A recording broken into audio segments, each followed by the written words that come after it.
All right. So what I'm gonna do is, well, I'm gonna give you a warning. I do things a little weird sometimes. So if it's not what you're used to seeing, like the method, that's just how I do it. So take what you want of it and leave what you want of it. So this is just how I work. So I'm gonna try to explain everything I can. We'll see how it goes, but I'm gonna keep an eye on the chat down here and see what's going on and answer as many as I can. Where did I learn to produce? I lived at the beach here in Jacksonville, Florida. So I just started in the bedroom. I used to work a job that I really didn't care for, and I always got in trouble for my laptop having Ableton open at work. So Jason, Jerry, if you're watching this, I told you I'd do it. I guess they've been nice to me. So okay, so yeah, I love that. Oops, sorry. So first off, tell me if everybody can hear this. Okay.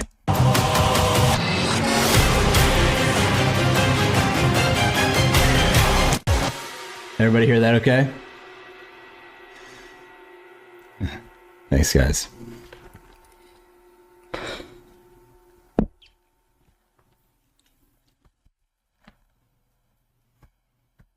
Cool. All right, great. Okay, so I'm just going to start at the very beginning. This is a 4.5, almost 5 minute long song. It is absolutely crazy. Some of the layers are bounced down here, so you won't be able to see the initial, the amount of tracks that was in the original size, but that was definitely like effects and less of all of the main elements of the song are here. So I made sure that I kept them all. But for the interest of streaming, recording, and then doing this all live, I wanted to make sure it ran okay. But okay, so I have everything separated out here by, oh, that's a very large bus. Okay, so I have a master bus that has a soft clipper on it. I think this is, it's a really very, very light washout for the beginning of the drops, as you can see here. It's just at the very end. It just adds a little tiny bit of reverb, and it's a really cool little free Ableton device rack. So I highly recommend y'all get it. Maybe don't put it on the whole thing like I did, but like I said, this is just how I do it. Okay, then the clipper. I love the Joey Sturgis. I love his plugins. So I use that. I use a lot of his bus glue series. I really like it. So I'm going to show you. Let's just do it at the start here. Let's see what we hear. It's a long, drawn out beginning, but I have a really cool kind of a throat singing choir here that I did in Contact. All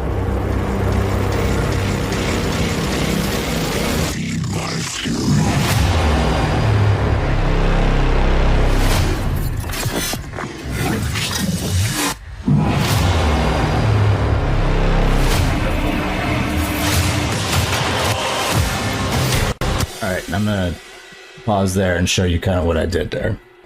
Thank you guys. Thank you very much. So aside from, I believe I use Requiem to do the little throat singing intro. That is one of the things that I bounced down because I figured it wasn't as important as the strings and all that kind of stuff. So here in this crazy intro here, you see I have my stuff divided.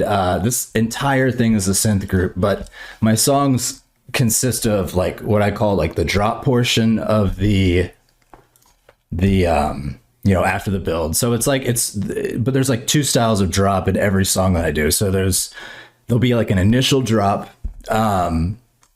which is more of the hard hitting stuff, or it's to set something up later in the song. But there's like a chorus. So I always have a reoccurring melody pattern that is hinted in the beginning. Yes, I can go through I might not be able to get to mastering, but I'll show you I'll show you the master chain. What was I saying?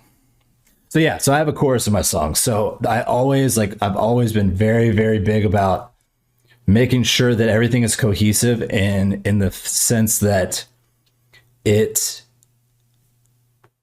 foreshadowing, that's the word. And I had a song called Foreshadowing too, but to make sure that that foreshadowing ties everything together to me, and I absolutely love it. So that's why it was a huge issue to actually to finish this song. I finished most of it in 2 days, and then I think I was stuck on the rest of it for 3 weeks, but that's when I added the key change at the end. We'll get into that. So yeah, but anyways, my point is here's my chorus portion, and then all these other things. This one has dubstep, so I just named it Rhythm, of course. But this is all in this. So it's all under the same bus, but these are just nested buses. So synth bus, collapse all that down. Then you got sub, choir, brass, strings, melody, effects. Effects is super easy. These are all just my whooshes. There's that little washout again on the build-ups. Hey, Ben, what's up? Thank you very much. So yeah, so that's not really fun, but so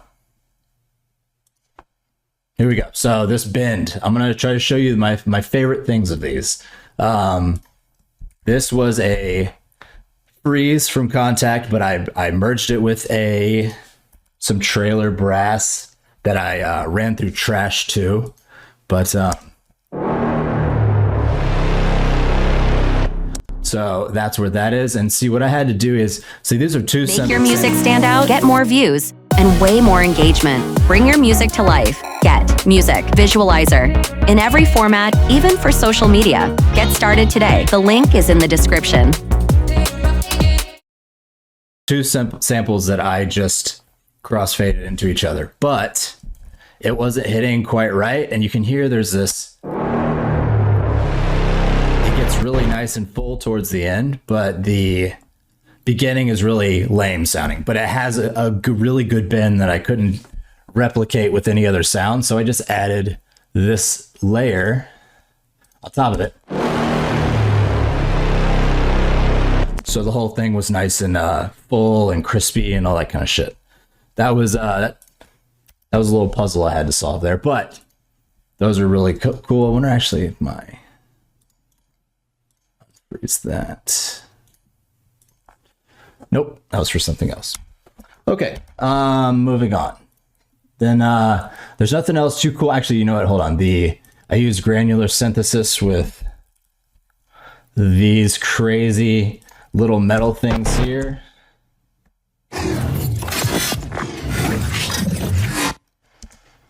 And this guy.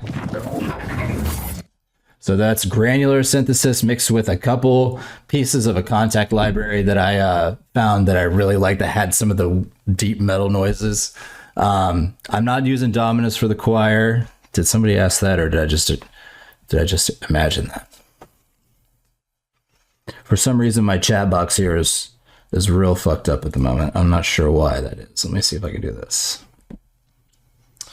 No, I can only see the bottom comments, so we're gonna have to figure that out later. Okay, so yeah, so that was running through some stuff through granular synthesizer, and then merging it, splicing it with Kontakt. I believe it was like Trailer Expressions 1. So that's what it sounds like all together.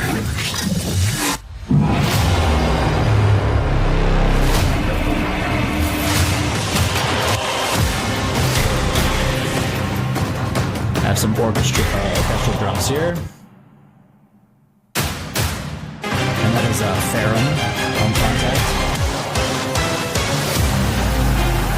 This is I'm gonna back up because we've had a lot up there. So this is my my trailer hits and loops bus here. So this is so you have some big Project Sam on Kontakt, some huge orchestral hits here. Actually, I'm using Ferrum. This is a really cool trailer percussion library. So it sounds nice and thick. and big, and I had some extra reverb on it, some saturation and stuff. So it's pretty good. Yeah, actually that had a lot of reverb on it. But yes.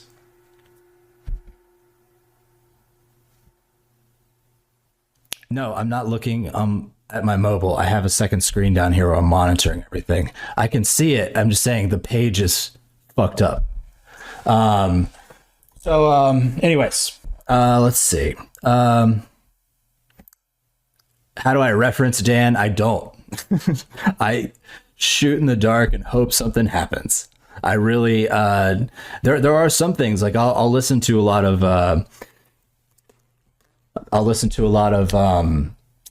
trailer music, especially to get a feel of how loud things need to be.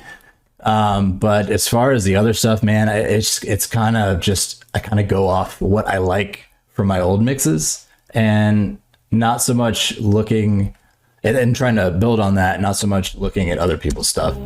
But okay, so getting into this. Nope, not that. This. Oh man, for some reason, unfreezing that. Okay, there we go.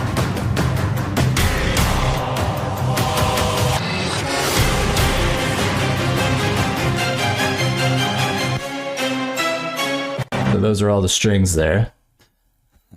Yeah, no problem. Man, where to begin? This song is such a fucking handful that I don't even know where to begin. Well, I think my favorite part in that is definitely the choir. So we'll look at that. And I use Requiem from, is it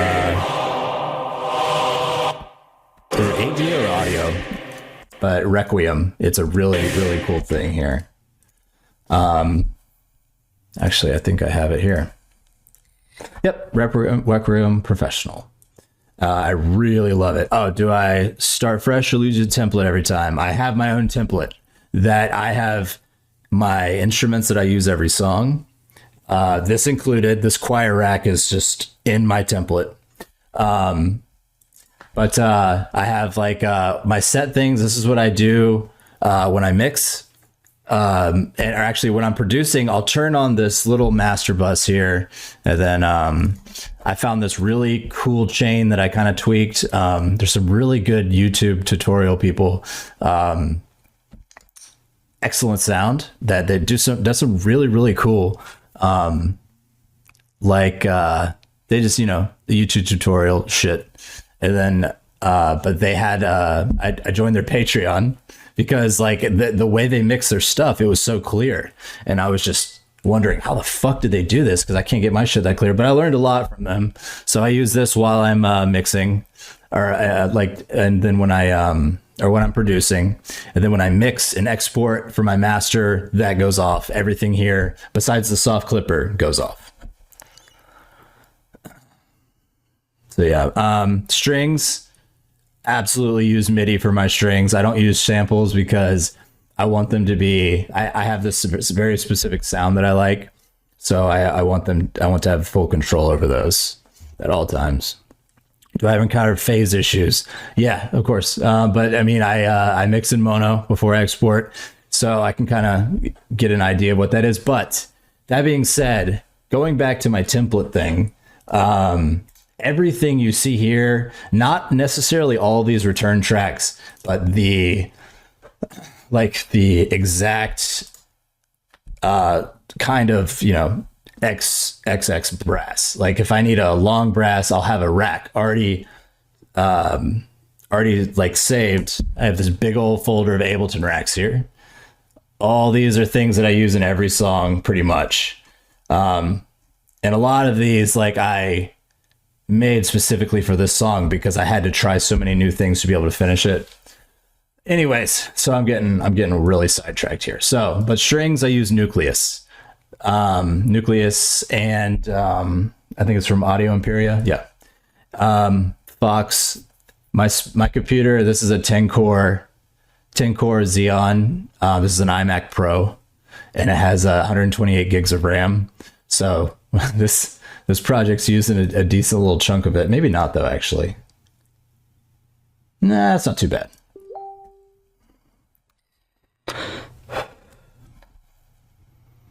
Oh yeah, I was actually Christopher. I was playing Doom Eternal at the time when I made this song, so those sounds were very inspired by Doom Eternal. Shelby, the YouTuber, the YouTube channel is excellent with an X. Excellent. It kind of looks like silent sounds. Yeah, excellent. So good. Do I start with the drop or is it different each time? I start with the chorus each time, which is like whenever I call the chorus, whenever the melody and the bass kind of have an epic feel and it repeats. It's memorable. Usually I'll kind of vary the pattern in the second time around or the third or the fourth in this case. But yeah, I always start with that because that has to be what I remember out of the song. Is the chorus part good? Because then if that's good, everything else will just fall into place. Super easy. Yeah, Lethal Infection. Don't worry, that it wasn't always like that. I just upgraded from 32. So 128 gigs is still a wonderful new dimension for me.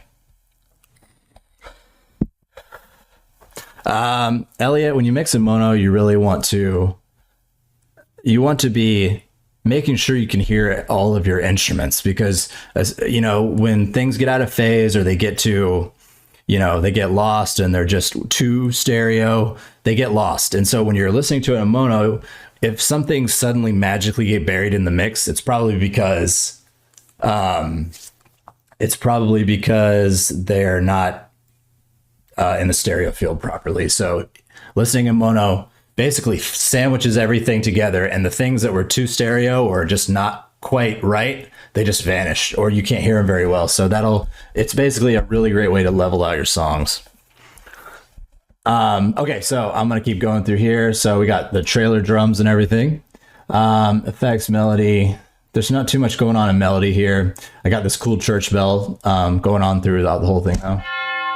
Love that. That's from Horns of Hell. Dope library. But the strings are probably what I want to probably touch on the most with this song because it's pretty crazy. So let's go through. I think I like this part the best. So we'll go through the dubstep here first.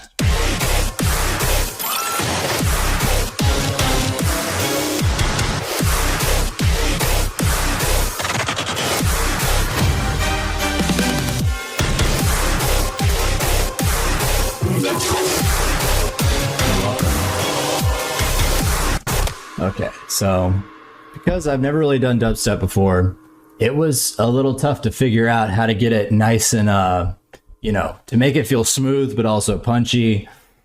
It was a challenge. And that was, especially mixing it was really, really a challenge. So basically what I got here, I went on Splice and I got a little machine gun noise.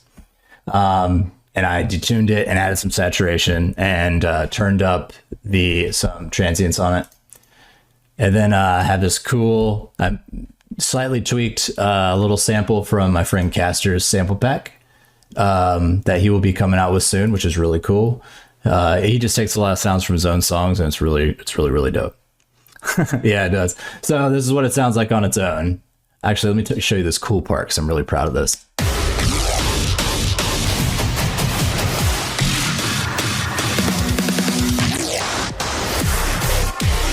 So that's how that goes into that. And I love that part. When I made that, I was literally freaking out. Okay, so here's the... this is a really great section to make an example of here. So I'm going to loop this, and I'm going to show you each little part here. So here's the machine gun.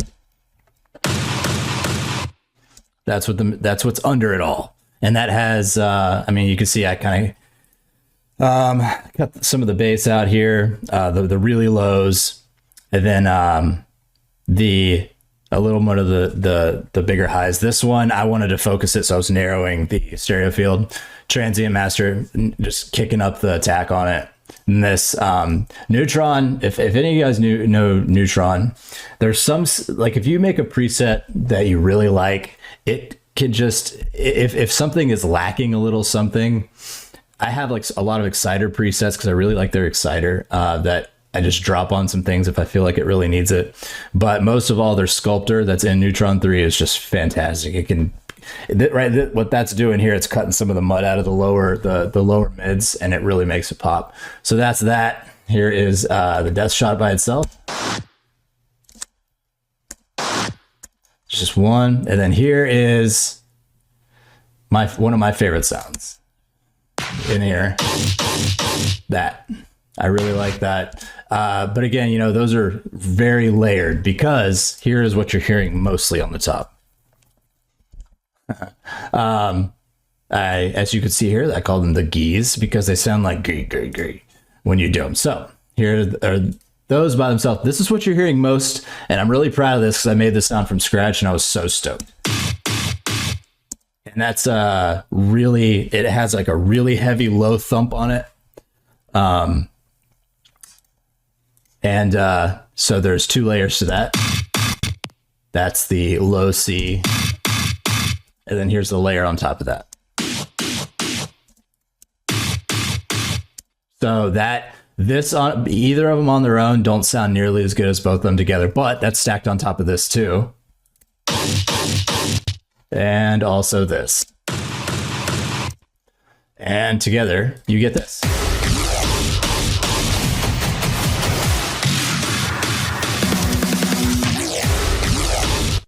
So that's what that sounds like. But that's just kind of repeated in various ways throughout the whole thing. There's a serum. I just made a cool little serum patch that it didn't sound right on its own, so I had to export it as audio, which is usually when I'm stuck on something, I'll export it as audio. If it's good but not quite there yet, I'll export it as audio, and then I'll just try to layer it with other things. Especially if I'm pretty sure it's going to be part of the sound. I like exporting to audio because it makes me make a decision, and I have a really hard time making decisions sometimes. So it just makes me do it. But these, as you can see, all of these were in audio pretty much. I don't even think this is even on. Yeah, I didn't even end up using this. But these 3 here, and I had to do the same with my sub. I couldn't get the LFO right. So I find with things like this, it's better to just hand do it. So this matches perfectly. That's the same pattern as this. That's just to give it that nice little low end hit. And I turned the transients up on that too, and I saturated the shit out of it. So that's what we're looking at here to get all this.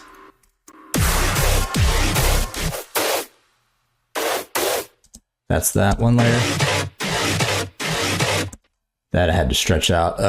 Another sound I made that wasn't quite right, but I stretched it out and I got it to do that. And that's going under that. And that's all together.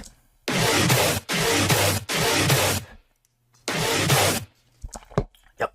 So that's how I did that. Okay, so I'm trying to think if there's any really cool other bass things to do. That's drop 1. Then it just goes straight into a build up.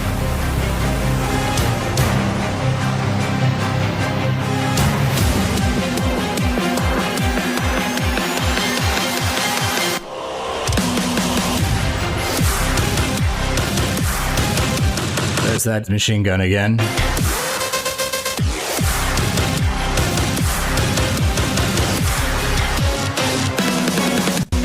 So from there, pretty much it's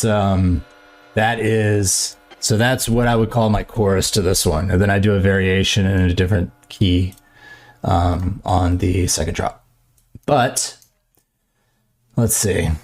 So here's the chorus. Since if anybody has heard my my music before now, you probably know the sounds I'm going to show you. But like, these are my sounds.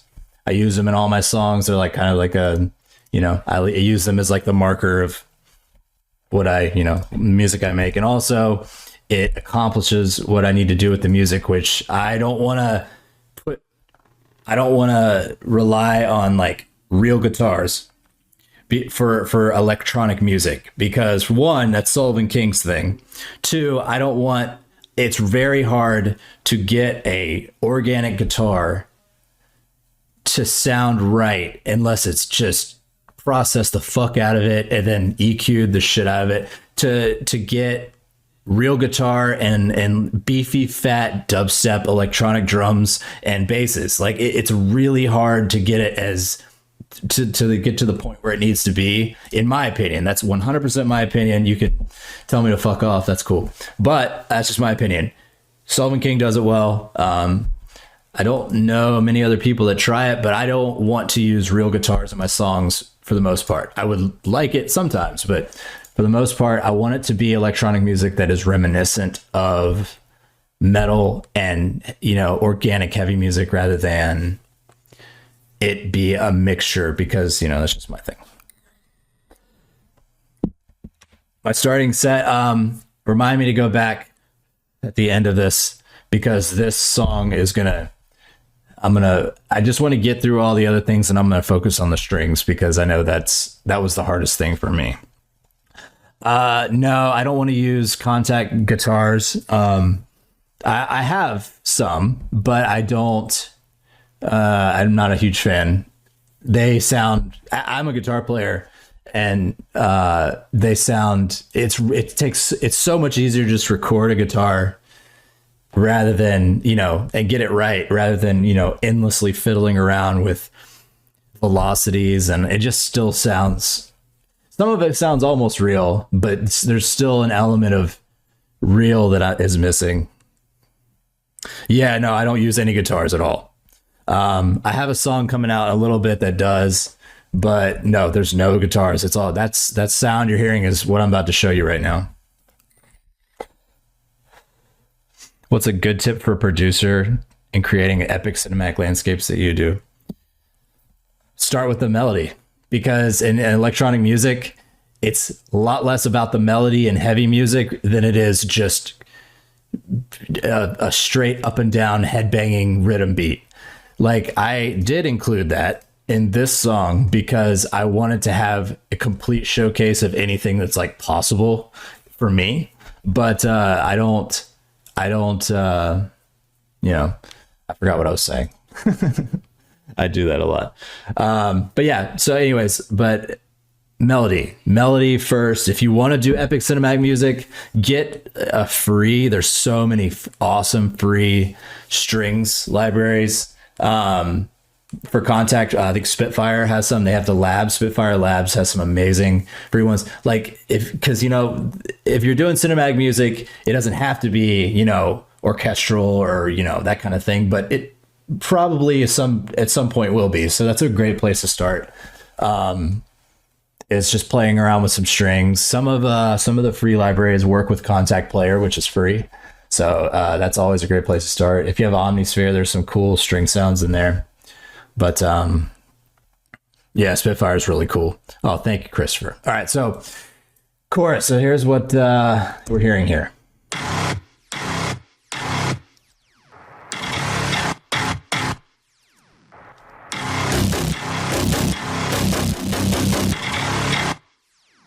So that's what we're hearing there. That is, but you notice, you hear that by itself, then you hear it all together. Doesn't sound quite the same.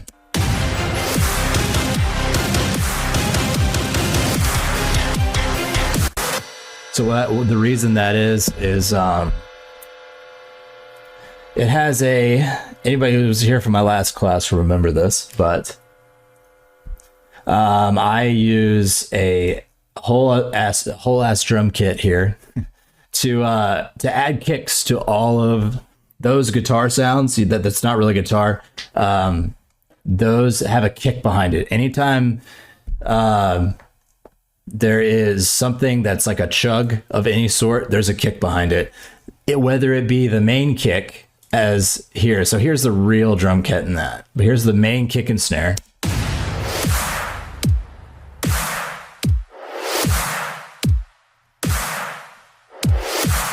So that's that, but here's this. This is what the kick, I call it the metal kick.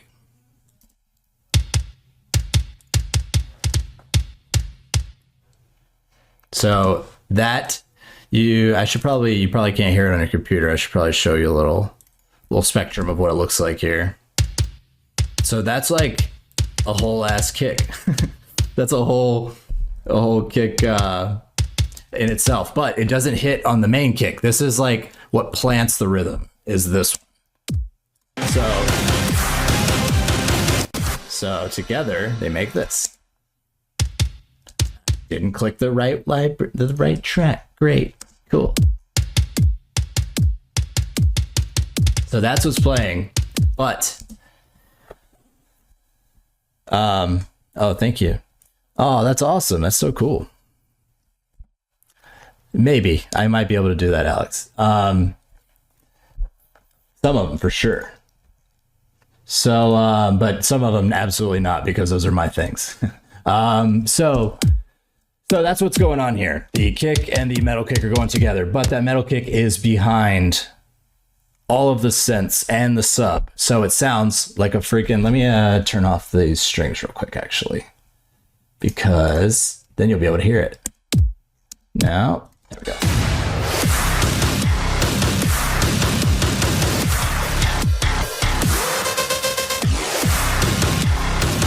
But that's, so all those things are playing. So you have my sound, which is made in Serum here, but I already bounced that down because, you know, it's my secret. That's layer 1. Pick to bass, pick to MIDI bass. This is where I'm totally cool with contact bass coming in.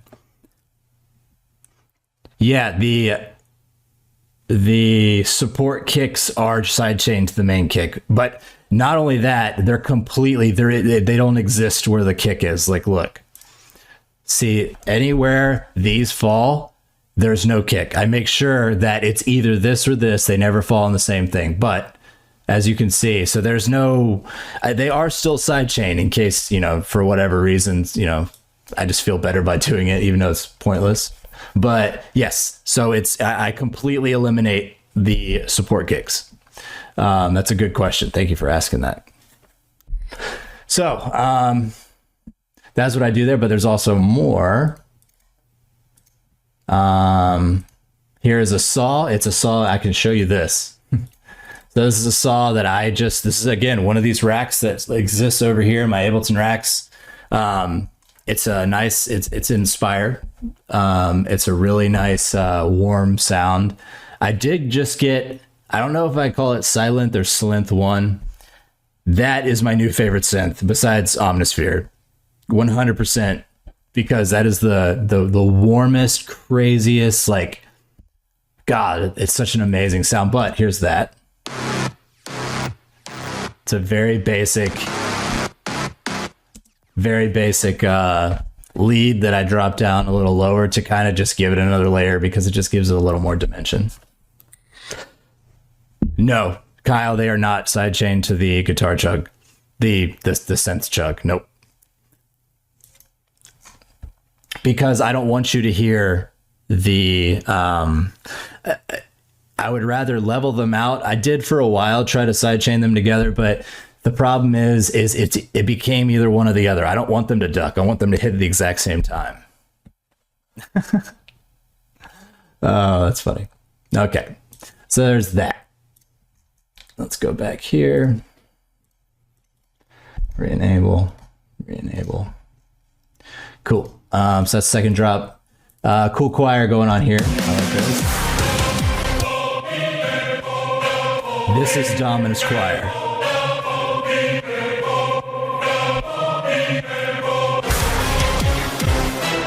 That is Dominus. It's a really cool, but that's one of those ones where you just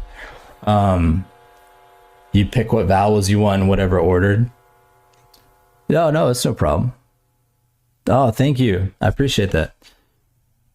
Yeah, it's super industrial. Pretty much everything is industrial stuff disguised as stuff that people like. Besides me. Metal kicks are more top layer kicks. No, they're a full underpunch. So basically, but I have the very, very low. I have the very, very lows of the kick taken off here, but you can see what that looks like here when it hits. I leave all this shit. I don't want to get rid of any of this because it's still, it has a really great click on the top end. And I I have this Drum Forge compressor here that really gives it the extra little top end bite and punch. But that just goes straight up this. You know, I've tried to do it the proper way of something like a sub and a mid bass and those kicks. Something should definitely have some EQ cut, which but that kick, and it does, like the lows are completely taken out of the chorus sense here, but that's, I think it starts at 200 hertz. Let's see. Actually, there's probably a little more here in this one because I was lacking some bass, I think. Yeah, so you can see this is what it looks like without. It's very mid-high, low mid-high there, but there's no actual bass in it. So the sub has the very, very low bass, which is just a regular ass, like,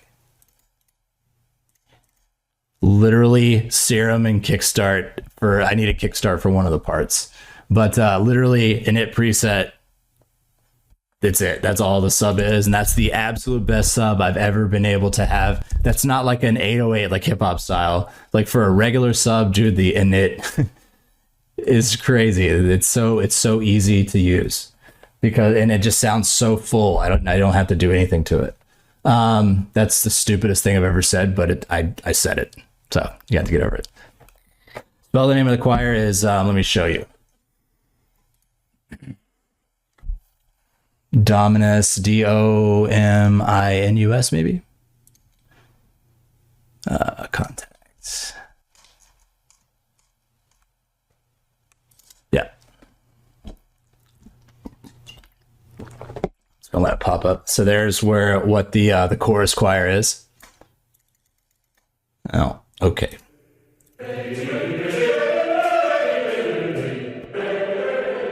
So that is, but you can pick. It's pretty cool. You can pick what vowels you're going in, and it'll literally just go down the line.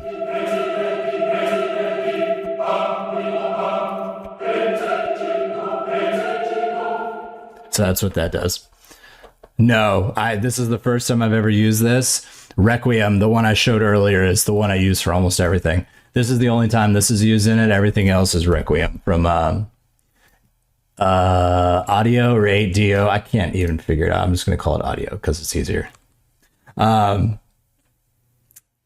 yeah, well, yeah, we're going to get into the strings. That's what took all my RAM. Okay, so yeah, that should be about it for that. I'm gonna go back and do a sweep through everything to make sure I didn't forget.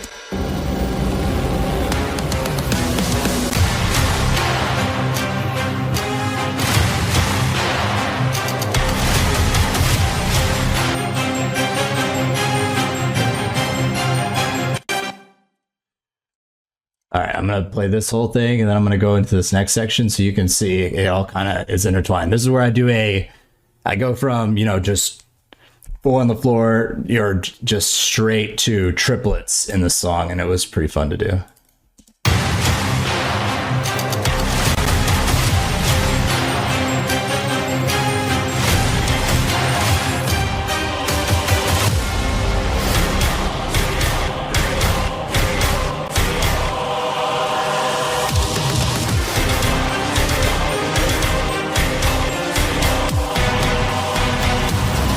Okay, so that whole section took me a little while. That is kind of this to me is the triplets and more intense version of this. The beginning of the song. So that's how I tied that together, or I think it's tied together. Thank you, Brett. I appreciate that. On my orchestral return, if I keep unfreezing, I'm going to have to refreeze it back after. All it is Pro R and EQ8. I just wanted to have all of the orchestral elements all together in the same room. So I wanted to do that. And then I have here, this is some of the dubstep basses are just going into this return track. Here's a delay.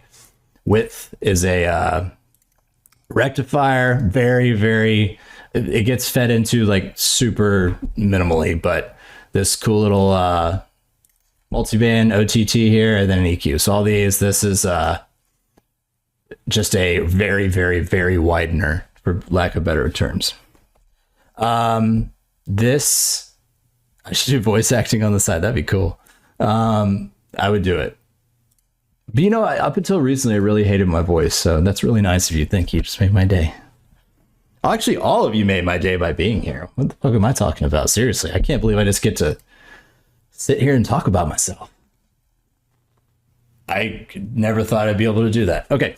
So this song easily took, if you're talking in terms of work hours, it was every day from noon till 10 p.m.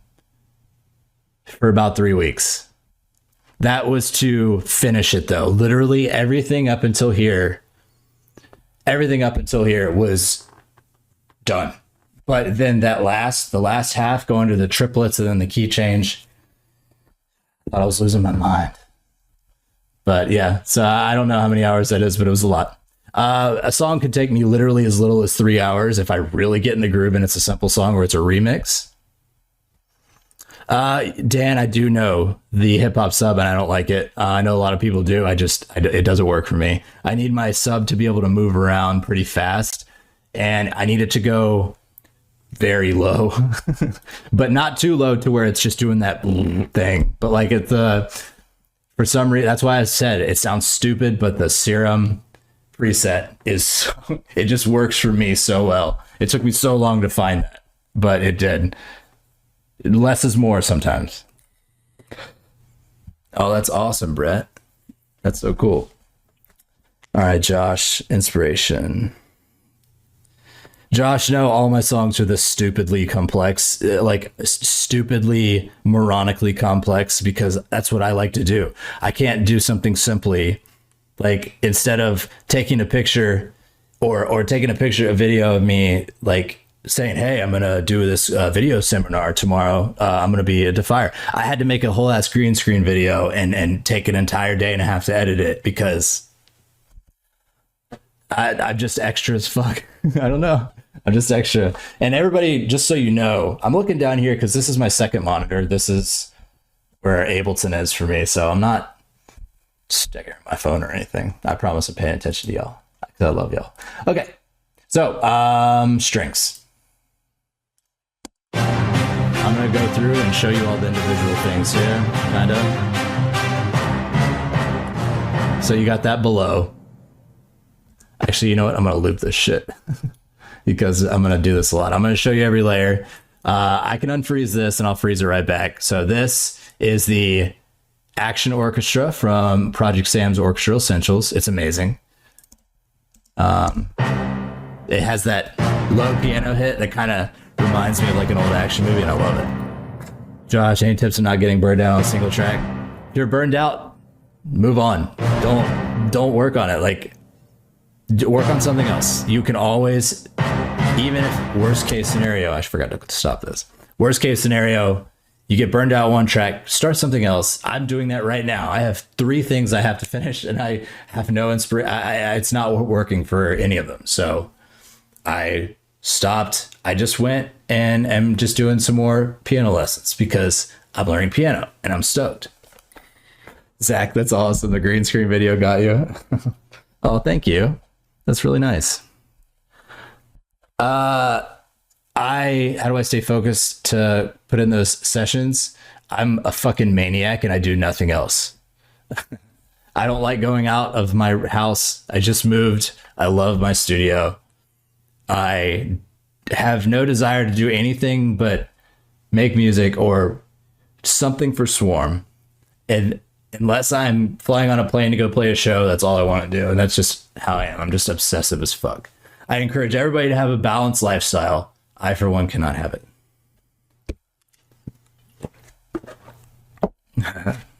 Thank you. But yeah, Dallas, Brett, I'm on Ubby Dubby. Make your music stand out, get more views, and way more engagement. Bring your music to life. Get Music Visualizer. In every format, even for social media. Get started today. The link is in the description. which is in Houston, I believe, in 2021. It seems like it's going to happen this time. We'll see. All right, so we got the Project Sam. I'm going to go ahead and refreeze that. Here's the strings from the other drop, actually. Hold on.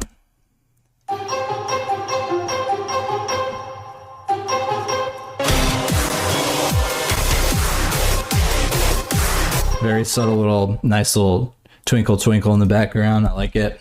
That is no external processing really. This is my favorite string library, Nucleus Audio Imperia. I know there's a lot of people that tell me to use other things, but I work best with these, sometimes you just gotta do it. Dude, live, I will leave my house any day for a live show. That's my favorite, and it's been so long. Okay, so that's just little strings there, and there's this little music box here, also from Project Sam. And I believe, okay, well, is this going? Yeah, they're kind of panned on each side. So, anyways, back to the good shit. So, let me open these. So this is what we got in this bridge. So we got the first one, you already heard it. Here is the main strings.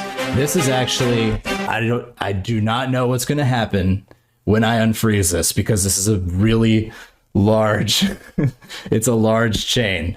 But this is, actually, I probably shouldn't unfreeze this because it took a while to freeze. So this is Nucleus also. I use Nucleus for all the main sounds. But it's about 15 instruments in a multi. You know what? I'm gonna take my chances. So I have to show you. I have to be thorough. So we have full ensemble 1. We have full ensemble 2, which is an octave down, and this is panned over to the left a little bit. Here's a brass ensemble. This is right in the middle, but it adds a nice little crunch to it, because if you're gonna do, it's really hard to really, in this situation, with this particular melody, it's not really something necessarily that you would hear. It's not necessarily like a real orchestra setup. So you kind of have to improvise, and, there's always going to be that missing piece from, being in front of somebody and watching them play the orchestra. But anyways, then there's clarinets, 2 bassoons, 2 violas. Then there's 16 violins, 10 violas, and those are all just panned out.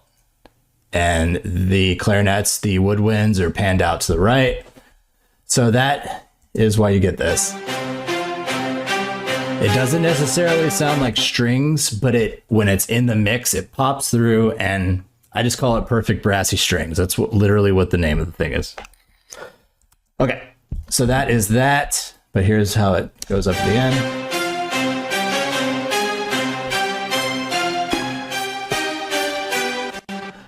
And here is the brass that goes on top of that. Pan to the right. So there's that. Again, Nucleus. And then this is playing like a complementary counter melody-ish. You have the bass doing this. Oops.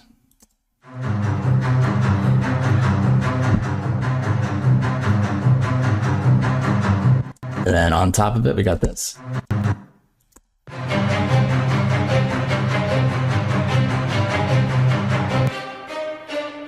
So that's a single, I want to say it's either viola or cello off to the left side here, bass strings. Then you have the higher strings, or the high brass rather. I kind of mix some of the brass and strings in this because at one point I lost my mind and I just stopped caring. So I'm just like, you know what, this sounds fine. What do I like about Nucleus? I just like the way it's laid out and the way it's responsive. It's super responsive, and I don't know, I just like the way they sound. I was able to nail a certain sound that I really liked, and that's history. That's history. But here's some high brass on top of that. Pan to the right again.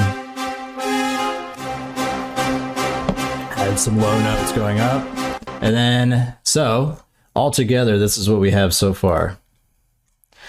Minus this, I'll add this in after.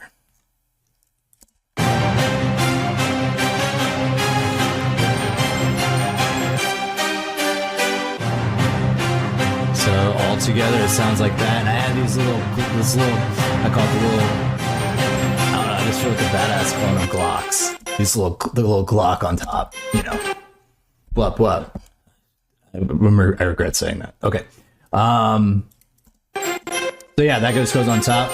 Nice little other count. It's the opposite of this one. And it has a nice little. I actually don't. Unless the movie was right or the video game was right, like really right, I wouldn't want to do that because that would take time away from Swarm. And I have no interest in doing music outside of Swarm at all. I like it. I love it. I love listening to music, but when it comes to making it, it's Swarm or it's just nothing. Just because, or it's, you know, for something funny. But I just don't. I can't imagine dedicating so much time, especially I hate horror movies. I fucking hate horror movies. They scare the shit out of me. They make me disturbed. It makes me sad watching people die. I don't like it. I know that's shocking, but true. Okay. So that is the string. So basically, at the end of the day, you have a shitload of layers. There's probably 100 total layers here in this one section of strings that are playing at any given time. Is it overkill? Possibly. Is it too much? I don't care because I love it. Then you have going into here. Wrong loop.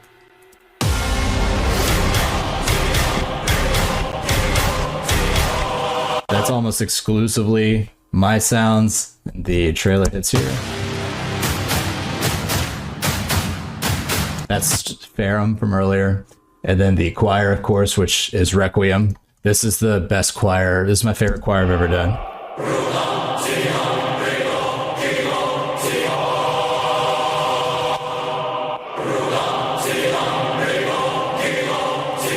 And this one, I saturated the fuck out of it because I needed it to pop through as big as I could because it was such a huge section. So altogether, it's just insane. But there's no, at that first part, it's all drums, bass. The kick here, the metal kick, the complementary kick, is going to, because it gives some underpunch to everything. And it doesn't sound the same without it. That's just kind of my secret weapon, I guess. And it makes everything sound more badass. Timo, I hope I'm saying that right. My bad. Well, again, a lot of the stuff you're seeing, I have already in basically I make my own template. I group everything you see here is already grouped out. So by default, you're getting a lot of the clashing frequencies cut out because I use a lot of the same instruments. I like to think of my music as a band, not an EDM artist. I don't make anything I don't like to hear. And what I like to hear is lots of shit. I love over the top crazy chaos. And so, you know, I'm factoring that in every time I'm sitting down to make a new song. I'm factoring in the fact that I'm going to have strings, probably. I'm going to have a choir. So I have, I got too into it there. I'm going to have strings. I'm going to have a choir. I'm going to have my sound. I'm going to have my bass sounds. I know my drum sounds. Everything's already planted in there. So it's a lot easier to mix if it's if you kind of mix as you go, it's a lot easier for the final mix of the product. Okay, time change, we did that. So then we got here, same thing, everything else repeats there except we add some brass into the mix here.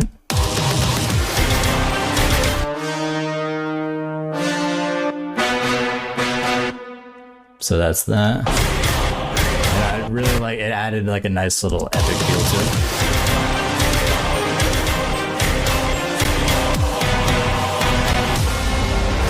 So that's what that does, and here's what the strings are doing in the back. So basically everything you're hearing in this whole song.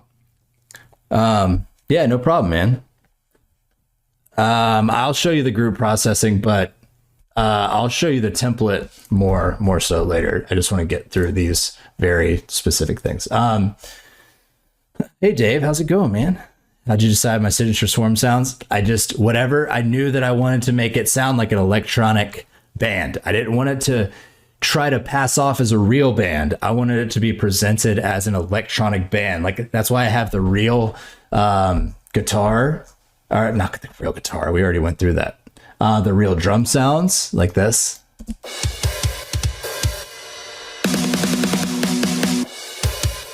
So that's why I don't use artificial hats for like the chorus sections. I use obviously they're artificial, but it's one of these. Like, I use an actual drum kit for it.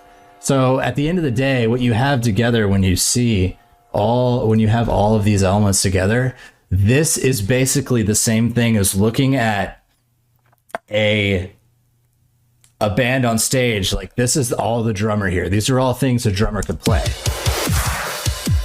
Like, it's just like having, there's the double kick down there. That's how I set it up. And that's why, that's how I go about things. And I really love it. Just makes sense to me. At Layers, how do you know it's enough? Use your ears. There's nobody that can tell you that for you.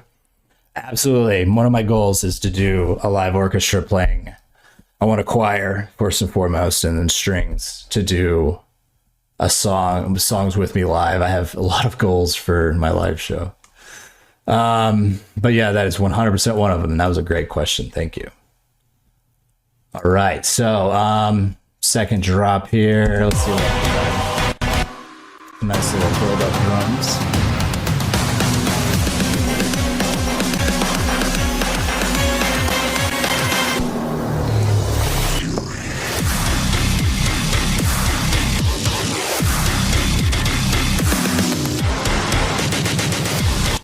This is a shitload of layers. Yeah, the clap, that was just a really heavily processed sample from Splice. I added some saturation, and I'll actually show it to you here. So much. I actually transitioned computers during this song. I had to ditch my old computer, and I had to buy this new one, so it was actually really funny. But so what we have here's the snare by itself. It's not a clap though. There's a clap on top of it, but the main is a snare. But it's cut right around here, and it's side chained with a glue EQ and a soft clip to the kick. But the kick, I know this is not something like not everybody does. I don't know why, but from what I understand, a lot of people in dubstep don't do it. But I have the kick and the snare always hitting the same.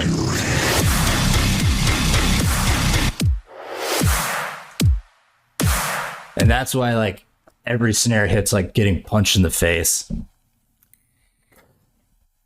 What? No, I have the RAM, Brett. Believe me. What do I got here? I have 66 gigs left. That's actually sort of low and scary, but I'm just joking. I'm a piece of shit for even saying that. But for this project, I got a new computer because it couldn't handle it. I could have split it up in a couple of projects, but I just used it as an excuse to get, because I've been saving up for one forever. Everything is sidechained to the clap, or it's not a clap. Well, the snare with the clap on top is sidechained to the kick, and everything else is sidechained to the snare. So like by this, here is Trackspacer. If you guys aren't using it, it is an incredible and cheap ass tool to get your shit in frequencies. This was the other thing that I was going to show you guys. Hey, when you were talking about clashing frequencies, I use this a lot.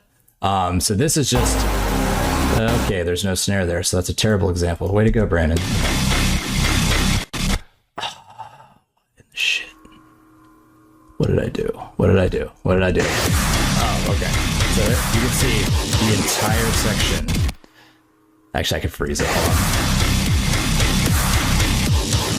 So the entire LFO, everything, the strings. That's why I group this like I do. Everything, the synths, the sub, everything is getting dipped to make room for the snare. It's an incredible plugin. This is just frozen. I don't leave it frozen because it needs to bounce back, but I have it. The cutoff is at 400 and the high cut is at 45. So here's the attacker release. It's just straight up, and then the dry wet I don't put up too much because then it starts to sound kind of hollow.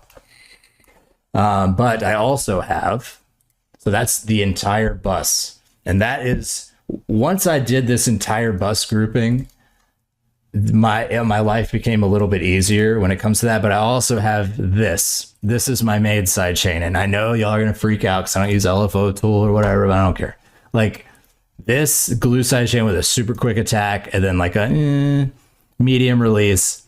This is set to, as you can see here, the 227 hertz. It's sidechain to the kick, so that's what it's eliminating. So these are kind of doing, obviously this does it a little differently, but so you're making room for the kick with this and then the snare with that. I put this first because I like it better there.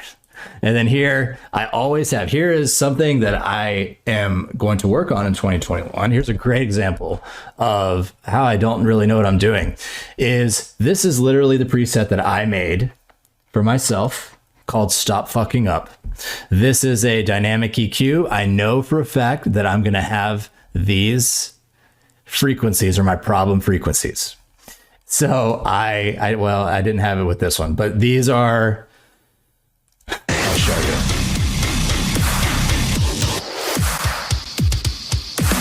So that kind of harshy crunch, that was one of my main things I had to do in this one.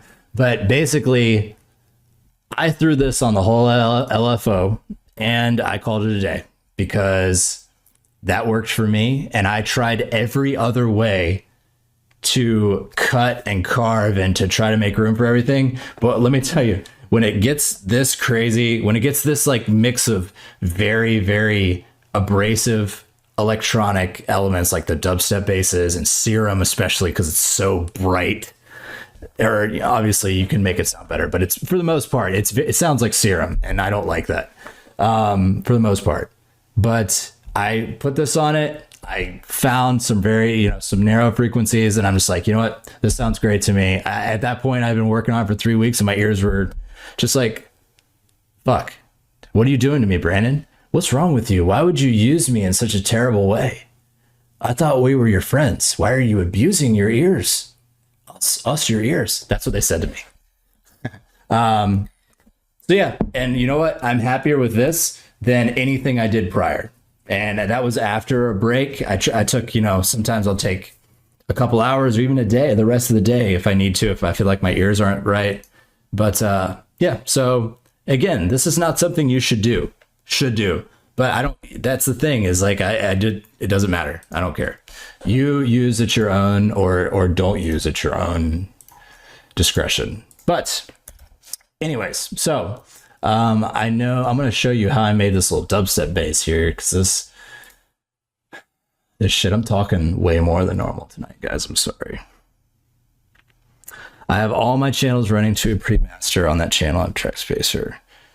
Yes, everything except the drums are in this LFO bus. So when I collapse this, okay, you're right. Well, they're technically still drums because there was trailer stuff and vocals. But everything in this is all in this LFO group, and it has Trackspacer, that Ozone, don't stop fucking up thing, and the bus sidechain. Sometimes if it's a mid-tempo tempo song, I'll use LFO tool if it needs it. Like I use it in I'll Never See the World, and I used it in Heartless, the next song I'm going to show you, but I just don't always use it. Yeah, we're getting the D. We're getting the Dave, if you didn't hear a difference using Trackspacer, I don't know if you're doing it right, because shit's incredible. It's not like a magic tool or anything, but it's really dope. Okay. What was I doing? All right, here we go. So here's the second incarnation of those nasty, the Gee basses, the Gees. So here's what they sound like all together.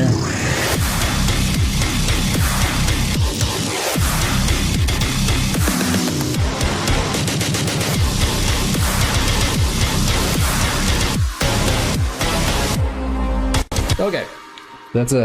When I made this was my breakthrough. Once I was stuck on this whole song, dude, I swear to you, I finished everything up until that bridge.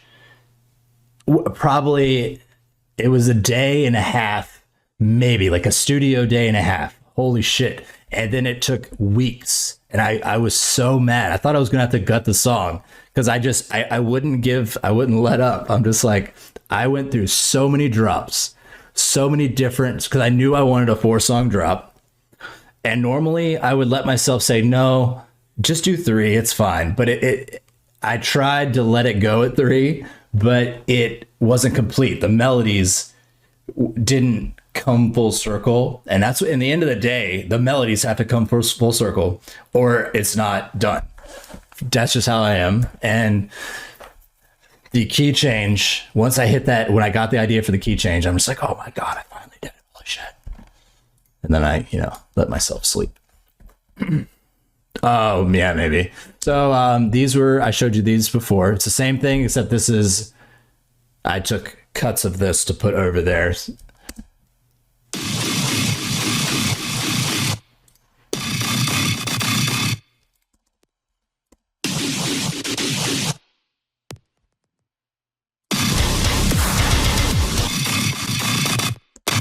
So I just took it out. I just rendered. I made that patch. I'll show you the patch actually, because it's really terrible. I modified the shit out of another patch that I found. Is this 2? No, I want 1. But here's where it comes in handy. Here's my little Ableton rack folder. Just click on that rack and boom, there it is. That's what helped me out so much. Is the workflow process of it. Let's see. Yeah, there it is. I think I need to go down maybe 1 more octave. Nope.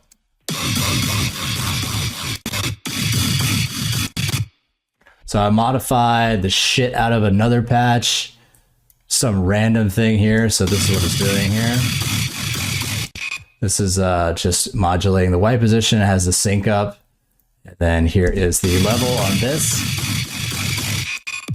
And I sat here, but then I sat here for so long trying to figure out what I was going to do. And then I got this. This is also modulating the fuck out of the up and down, the semitones.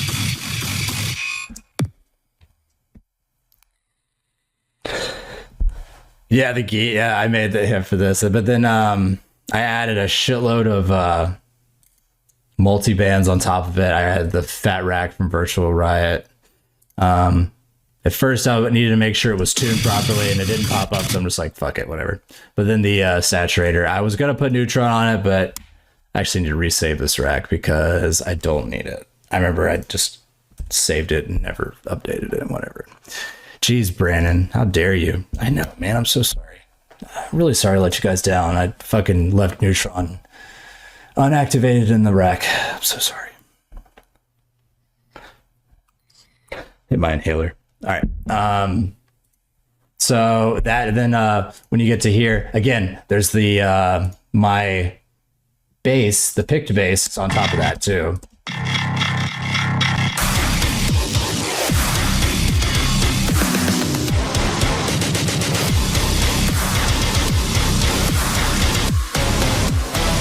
And then this is my normal bass.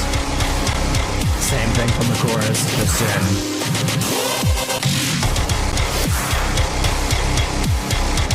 Again, every hit has that metal kick on it. Okay, so at the end, here's the key change. This was really fun, and I encourage more people to do key changes because it made my fucking day that I was able to pull it off. So here's what it sounds like for anybody who's not heard it. I'm glad you're learning stuff, guys.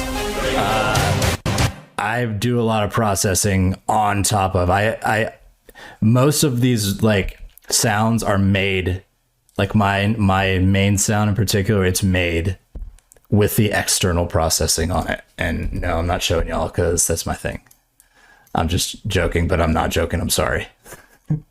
Okay. Here we go. So the final chord drop. Oh shit. I gotta get going.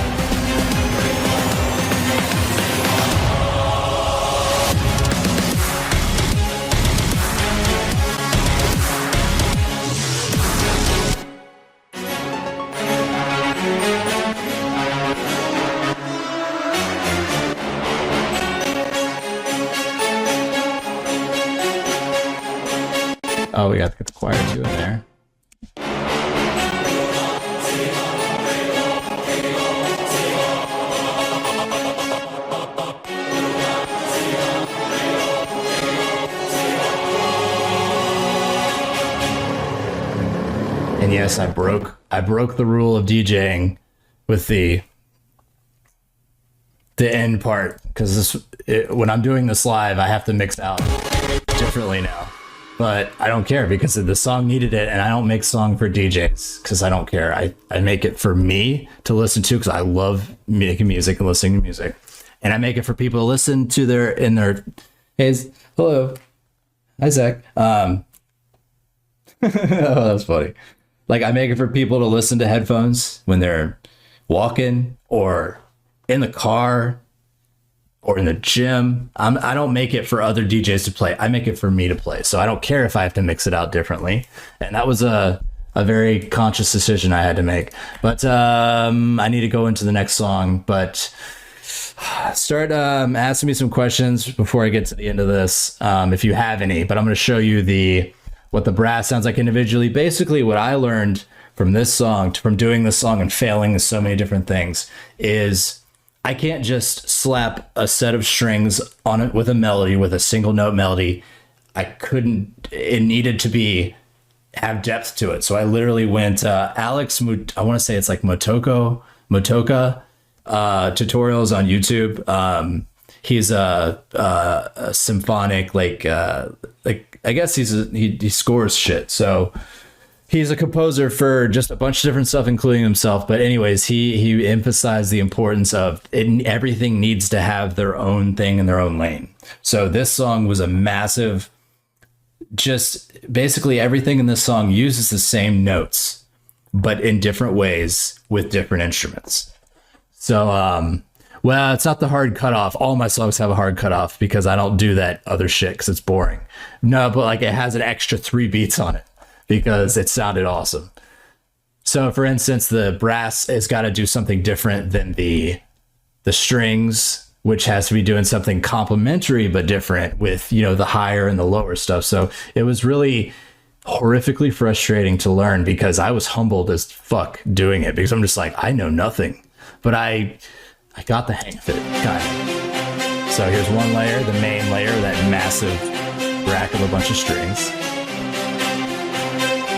And then we got this. Some additional brass. Got some other brass.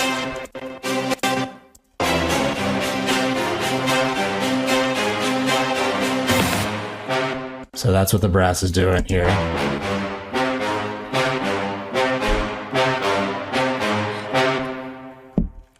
And then here's what so it's just all the brass.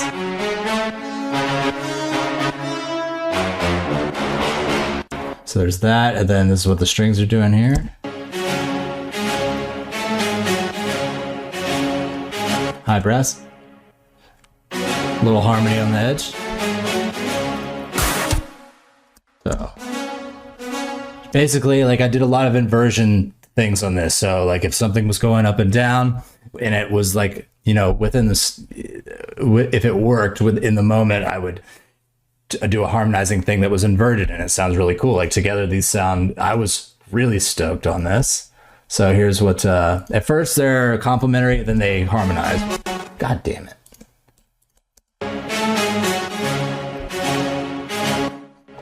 This will harmonize. Make your music stand out, get more views, and way more engagement. Bring your music to life. Get Music Visualizer. In every format, even for social media. Get started today. The link is in the description.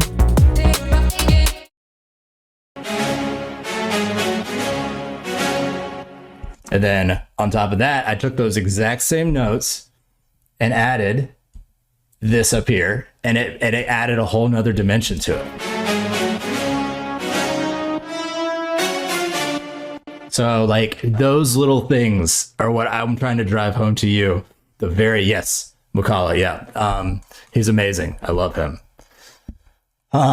Those little things took this song from a cool song to like a really cool song, and one that I'm incredibly proud of because of how much shit I had to learn to do it. But I forgot there's another little layer of strings here. Oh, with the Glock and the higher strings on it.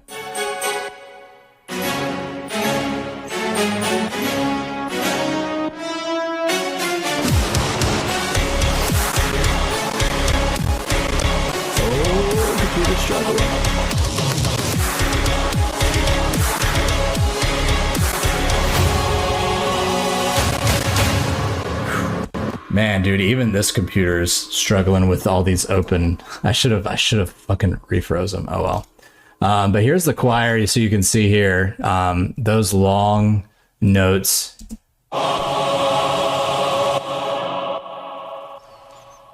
Yeah, but again, like it's there's some compression, there's a little bit of neutron because I really love the saturation it does on the high end, and then some nectar because I needed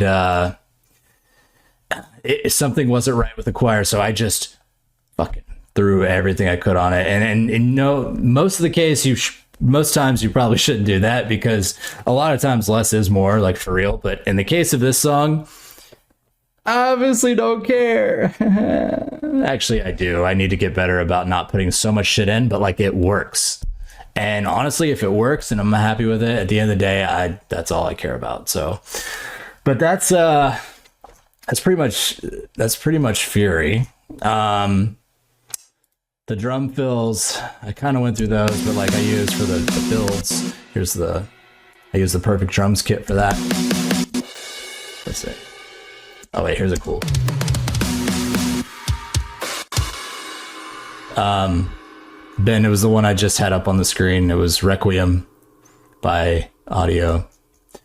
Is there anything else before I? Yeah, thank you, Zach. I love the reply feature now. That's really cool. Anything else you would like to know about this before I wrap it up and go to Heartless? Because just like last time, I'm low on time.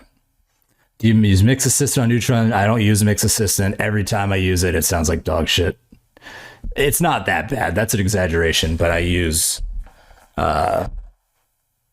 don't use it because I have my own presets. Again, like I just put my own presets in every plugin I use. I just make all of my own patches or modify patches to where they sound good. I don't usually use the AI stuff because I have Alexa, but Alexa just woke up doing that.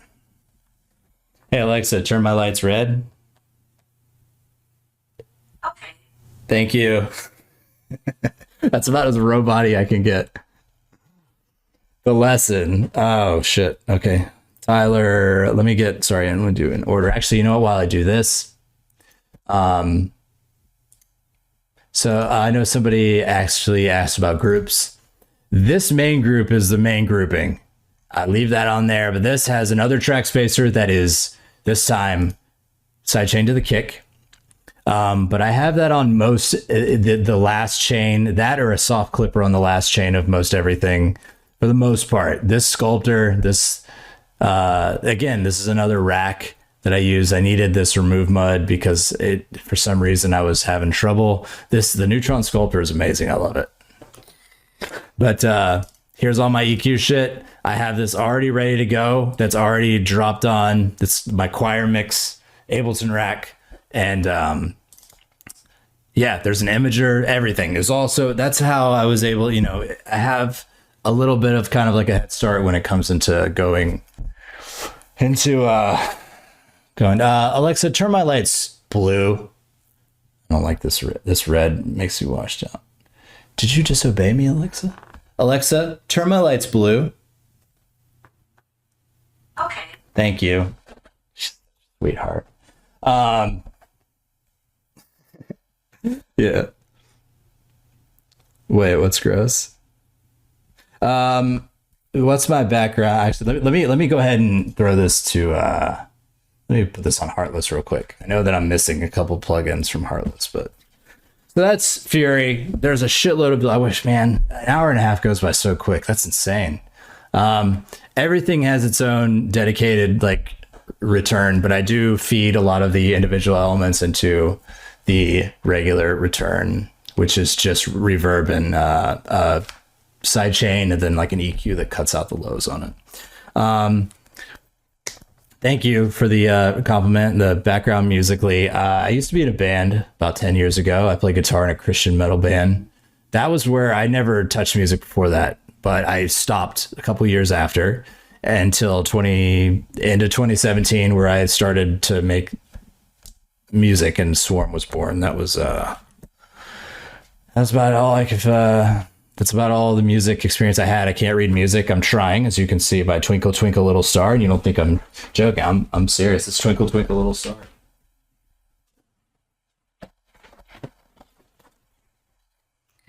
Can you see that? Yep, there it is. Twinkle Twinkle Little Star.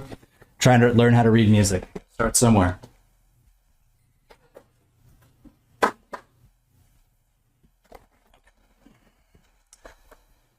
Oh, good.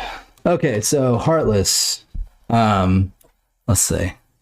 Yeah, you should thank your Alexa. I think it's probably a good idea. You're welcome. Thank you. Oh, cool. Yeah, no problem, dude. Memorable melodies. Oh my God. That guy, Alex Motoka. Mokata. I already forgot his name. Go up in the chat a little bit. There's an amazing guy on YouTube that'll kind of run you through the basics. It's all about chords and then melodies on top of chords and how they relate to each other. I wish I could get into that, but I'm so out of time.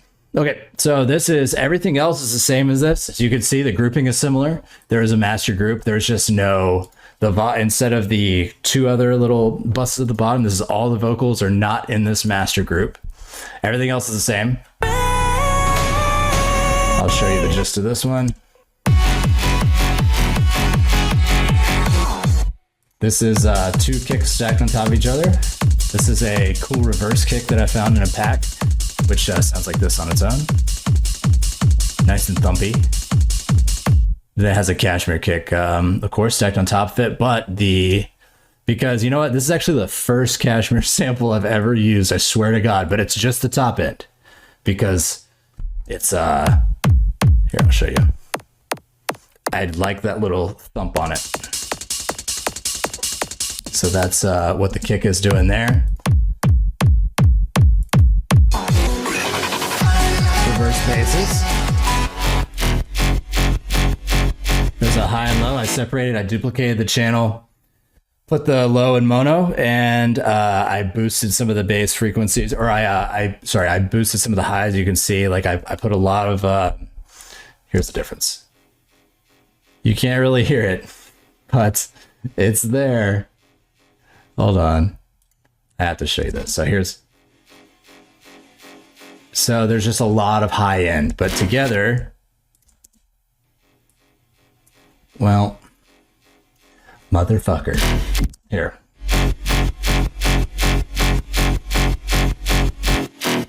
There, that's better. I forgot that there were. So I saturated the low a lot, and kind of took away all the high. But then I separated, processed them differently. That's something that I did a lot with this one. Vocals in the mix or on the stereo wave. Oh, I absolutely put them. I put them in here. I'll show you the without musical theory. Music theory is just tools to say you're trying to build something, but you can do it by hand. It may be harder, but that's just the way you're used to. That's kind of like I hear it. I'm blessed with my brain can hear so many things, and I can imagine. I can imagine the end result, and I can imagine building blocks there. And what will happen was I'll hum them into my phone, into my like my voice memos, and then I'll listen to them later. Sometimes they suck, sometimes they're good, but it all really is about trying different things with whatever idea you have. Or if you have like a MIDI loop, you could always try to randomize it. There's so many different ways to do that. But it's not, you don't have to have a crazy knowledge of musical theory to be able to make cool shit. I am living proof. I know what sounds good. I know what I like to hear, and that is all I go by. I am trying to learn more about the technical side of things because I feel like that may be an area that I'm not up to par at. But with Fury, that was 100%. I just kept improvising. But I know exactly what it should sound like, but I don't know it until I've hit that point, if that makes sense. To get better at mixing,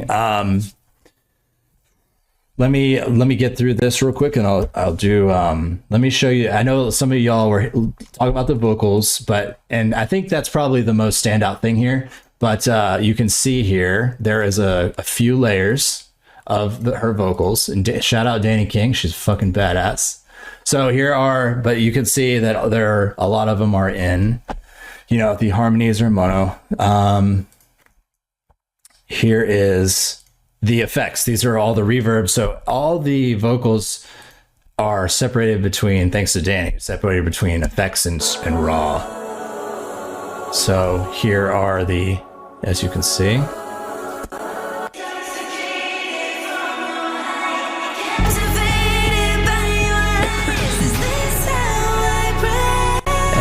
It just gives it so much more of a dimension without being so crazy. Like her vocals cut through super clear, and this whole group, Main Vox I put some nectar on it, but it was very, very light. I just wanted to kind of glue it all together. Danny's amazing. Oh yeah, don't worry about that. Hey Julian, what's up, dude? I'll show you what I got on here. I put some light processing on her vocals, a little bit of saturation, but there nothing really needed too much. But her.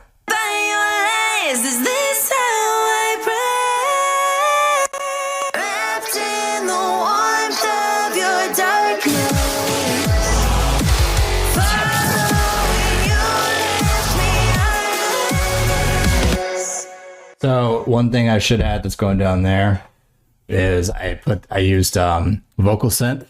It's a really cool thing, plugin by iZotope, and I plugged in her harmony, and I made a harmony in synth version with her vocals because I just thought it would sound cool. So here's what that sounds like.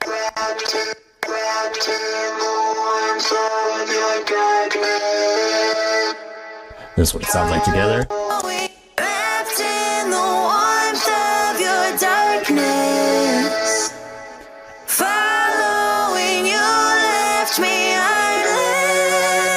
So that is, I made my own harmony to go along with hers with it because I love vocoders. Those nasty glitch fills. Those are all just literally audio stuttering. Here, I'll show you. But there's nothing crazy. I just used the sounds I already had. And as you can see here. And I just use I think I used a format filter on for a second on some of them, and then I just chop them up by individually. But as far as the reverse bass goes, that's pretty self-explanatory. I just love the second drop.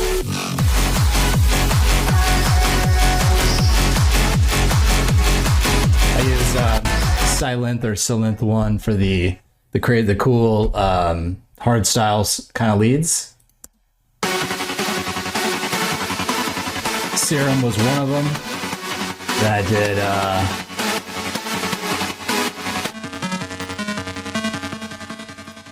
So there's a lot of layers. There's a lot going on the top, the bottom, but then this guy right here.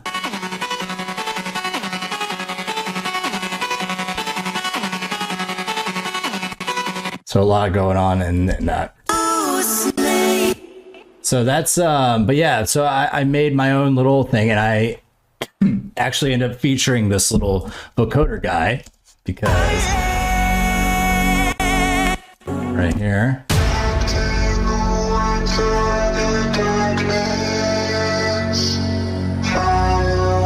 But again, all those vocal effects are all back here. And, she really made it easy for me to do that. God, I hate the fact I'm out of time. No, Dan, I do everything. My management team makes sure I know where I'm supposed to fly to.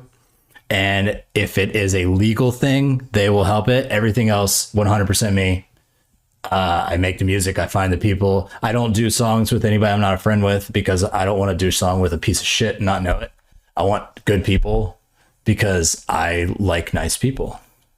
I know it may not seem like I'm that nice tonight, but I am. I'm so intensely in this music, I'm so excited. I'm trying to get it all out. Yeah, I guess if nobody else has any questions about this, I know I always barely touch on the second song, sorry, but I would love to answer any of these if I have another minute, it looks like. Josh, so yeah, if you have a question, go ahead and drop it real quick so I can try to get to it. If not, DM me on Twitter, Instagram, or even Facebook. Facebook might take me a while to get it to. Let's see. But thank you guys. The kick, the bottom. The kick, somebody was asked about the kick here. I did it a little bit earlier, but it's 2 layers, 1 top layer, 1 bottom layer. So it's a Cashmere Sidekick for the top, and then this one in the bottom, it sounds like this. Very cool, thumpy, low attack. So I cut the top end off the other one. So it together created a nice little thumpy techno kick. The vocoder thing was, man, I'm getting tired. Vocal synth from iZotope. Let's see if I can unfreeze it and not get in trouble here. This. Okay, yeah, wrong thing. So it's like a lot of talk boxes topped on each other, basically. And it's all controlled by this MIDI down here. So I just totally made it up as I went along, just kind of harmonizing with her vocals, and then I ended up dragging it back here to the rest of the drop. Thank you guys. Yeah, sorry, I'm really sorry if I missed any questions, guys. It's I tried here, but let's see. Thank you for watching me. Somebody's been here for 2 years. It's amazing. That's fucking insane. I am so grateful to anybody who has stuck around watching me do my thing the past couple of years, man. It has been, I am not here. I should not be here. I have not been super well the past few years up until 2020, believe it or not. It's been the year where I finally broke out of I've been able to do what I want to do and enjoy it, which is weird. I've never thought I'd be able to say that. So thank you. Yeah. Guys, thank you so much for having me. If you have any questions, Instagram, Twitter, Facebook, just DM me so I can answer them. But as far as that goes, I hope I covered enough tonight. It was my pleasure to be back with you guys. I know I didn't quite cover as much as I did the first time, but man, there was a lot in Furious, and I got to talking, and you know what happens when I talk. But thank you guys. Hope you have a great night, and I will talk to you guys soon. Thank you to Fire for having me back. I love you, and I'll talk to you soon.